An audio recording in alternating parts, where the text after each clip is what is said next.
Hi everybody, my name is Jada and I am going to be talking to you today about some human biology. We're going to start at a very basic level, and that is to talk about the cells, because the cell is the smallest unit of one of the smallest unit of measurements that we use in biology. And there's cells all over your body, and they make up every living object and thing. So I'm going to start with a little bit about myself. Like I said, my name is Jada. I am a recent graduate of Hampton University. At Hampton, I studied psychology and pre-med. So kind of a non-conventional approach to pre-med, but for those of you who are interested in going into medicine, just know that you can study anything as long as you take those pre-med courses as well. But you can study whatever you are most interested in. So I chose to study psychology, and while I was at Hampton, I was also a dancer, and I was involved in lots of clubs. And one of the cool things I got to do at Hampton was participate in EMSSP, which is short for the Early Medical School Selection Program, and that's through Boston University. And that's a program that helps students who attend HBCUs, helps you get into medical school. So it's basically early acceptance into their medical school. And so I spent my summers at BU, and I also spent my senior year at BU. So the picture that you see here, the big picture, that's my cohort. So all of those students are from different HBCUs around the country who came together to learn together for our senior years. Almost like study abroad, but not in another country. So if you're considering an HBCU, there's lots of different opportunities for you. Even I even had basically the opportunity to study at a PWI and see, I guess, what that experience was like as well, and meet lots of people from other HBCUs. So I'm gonna start with the slides. So today we're gonna be talking about the anatomy of a cell. And like I said before, the cells are just one of the smallest units that we talk about in human biology. And there's plant cells as well, but today we're going to be talking about animal cells. Basically, a plant cell is only, it's like a simplified version of an animal cell. So it's best to start out learning about the plant, learning about the animal cell, because then when you get to plant cells, you've seen mostly everything about it, and you can just say, oh, I'm subtracting, these couple factors, and that's what makes it a plant cell. So big picture, our body is almost like a little town. Just like in our hometowns, we might have governor's office, we might have a train station, we might have storage centers or a grocery store. Within our body, we have lots of different things that act in those type of ways in order to help our body run. So even though we've got lots of cells and they all kind of have the same makeup when you look at them, more or less, they each have kind of a different duty.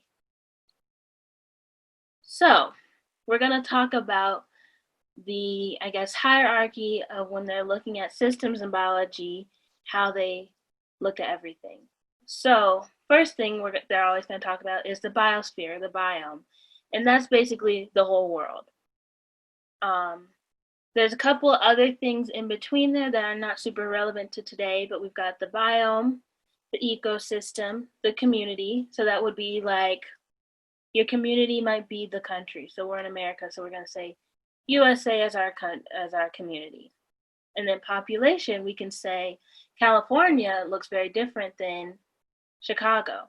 So those are different populations. So then within your population, you have organisms. And so that's where one of the first things that human biologist looks at is the organism.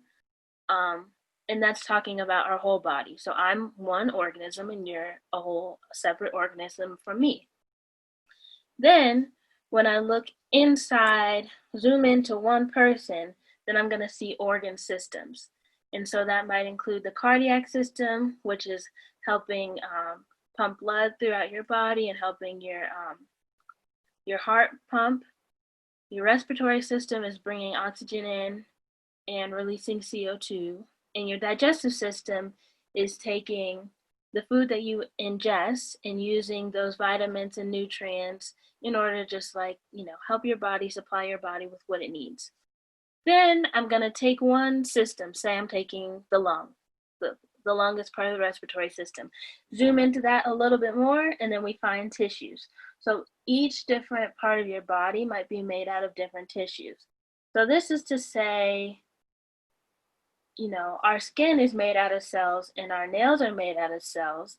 And there's a lot of very similar things between these two types of tissues, but they do have defining characteristics. Our skin is very soft, our nails are very hard and strong. So then if I take, let's say we're going to keep going with the skin cell.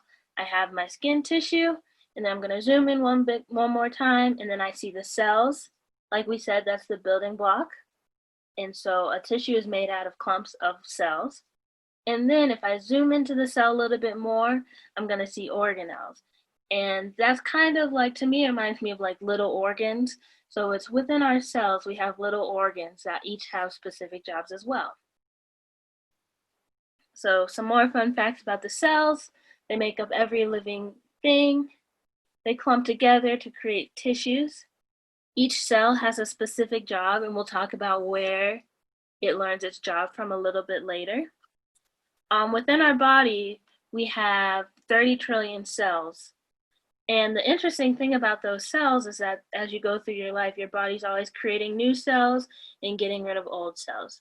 So for instance, if I scrape my knee, I'm getting rid of a lot of cells. But eventually that wound is going to heal and I have brand new cells. But all of our cells will completely regenerate every 5 to 8 years. And cells are made out of proteins and organelles. Okay, so now we're going to talk about the organelles. So like I said before, these are, right here we're looking at the cross-section of an animal cell, and almost similar to our picture before, how we had the picture of the different, the town, and it had a hospital and a gas station and a police office and all those, specialized buildings. It's best to look at the cell like a little town map, because every cell is going to look very similar to this, obviously not animated, but they're all going to have different structures within them that each have different functions. So it's like the little town. So the first thing that we're going to look at in our town is the border. And just like how we have borders within our state to tell us, oh, I've left Colorado, I'm now in Kansas. We have borders within our cells, and they help keep the content of the cell in and keep everything else out. Except for there's different, I wouldn't say it keeps everything else out, but it controls what can go in and what can come out. So this cell membrane, it's called a lipid bilayer, which basically, lipid is basically another word for like an oil that we have in our body. And so if we look at our cell, it looks like a little lipid, a little oil ring around it. And that oil ring is what's helping that cell to stay separate from other cells. But also the oil ring, it looks like almost like little bricks. And so in between the bricks, there's little holes in different spots so that things can enter the cell and things can exit the cell.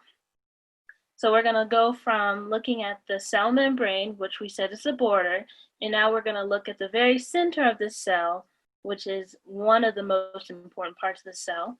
And this is called the nucleus. And I'm going to use, let's see if it'll let me annotate. Maybe not. Okay. So I'll just tell you where it is. The nucleus is, it's going to be on, it's labeled on the left-hand side, and it's pointing towards the center yellow circle. And so that is what I'd like to consider almost like the Capitol building of your city or of your town. So that's where the important decisions happen, right? That's where whoever's leading your town, whether it's your governor, your mayor, has all the rules for your town, and all law and order basically trickle down from that building. So that's similar to our nucleus. The nucleus contains all of your DNA with inside of it. So every cell basically has the rule book for the body. And then the nucleus also is able to say, okay, I know the rules for the body, and here is the rules for our specific town. Everything within our cell membrane is going to be working towards X goal. And so that's why the nucleus is so cool, because it has all the DNA. It could really become a hair cell, it could become a nail cell, or it could become a cell part of your lungs.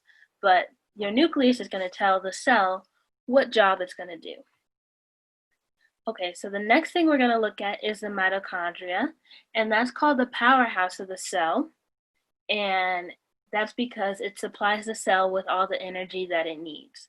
Similar to how we might have, you might have like a windmill in your town, or a power plant, or whatever is in your town to give you guys electricity. That's what that is for the cell, and that's the mitochondria. And it's the little pink, it's like a darker pink and a lighter pink, and it's got the little jagged edges in there. And so there's multiple mitochondria within your cell, and all of those work to give the cell energy.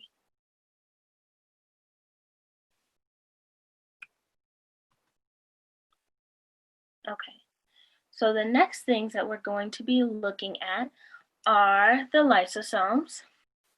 And lysosomes to me are similar to waste management. So your trash man or lady that comes and takes up your trash, they have the similar job to what the lysosomes do.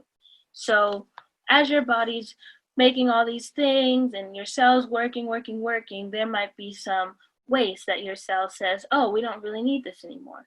So your lysosomes are going to come and basically say, this is my waste. My lysosome's going to come and like grab it in a little ball, in like a little capsule, and then it's going to travel to the outsides of the cell, and it's going to cut through that cell membrane so that it can leave the cell. And so the next thing that's important is, how does the lysosome know, what things are trash and what things are useful? And so that's where the next point comes in, which is talking about the Golgi apparatus. And that is on the bottom right of our cross section, and it's in that purple little squiggly structure. And the apparatus, the Golgi apparatus, is basically like the sorter. So when you're cleaning out your room, maybe you're cleaning out your room after the school year, and you say, oh, I have all this stuff in my room, and some of it is trash. Some of it I don't need to keep anymore, and some of it I'm really proud of and I really want to keep as like a keepsake. So your Golgi apparatus is going to say, okay, these are the things that we're going to keep, and these are the things that we're going to get rid of. And so it sorts those out, and then it sends all the trash back to the lysosomes, and the lysosomes are going to exit the cell. Okay, and then the last important thing to look at today is the endoplasmic reticulum, and that's labeled on the right side as well. It's labeled as smooth and rough ER. We're not going to go into the distinction between those today, but the ER stands for endoplasmic reticulum.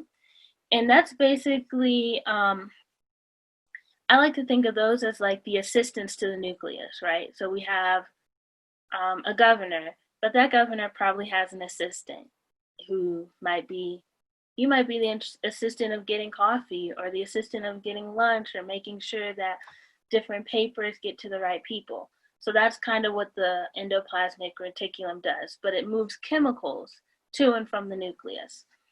And so it's going to take chemicals from outside the cell and move it to the nucleus. And those chemicals are going to further supply the cell with different jobs, or just different energy and tell the cell how it should be reacting at the time. And then at times, when there's certain chemicals that are in the nucleus that are not needed anymore, the endoplasmic reticulum is going to come in and remove those things from the nucleus. And the ones that remove are going to take it to the Golgi apparatus to be sorted. And then again, it's one big cycle. So the Golgi apparatus sorts through those things and says, this in fact is trash. And then the lysosomes are going to take it out of the cell. So that's all we have for today. Wanted to thank you guys for listening, and I hope you enjoyed.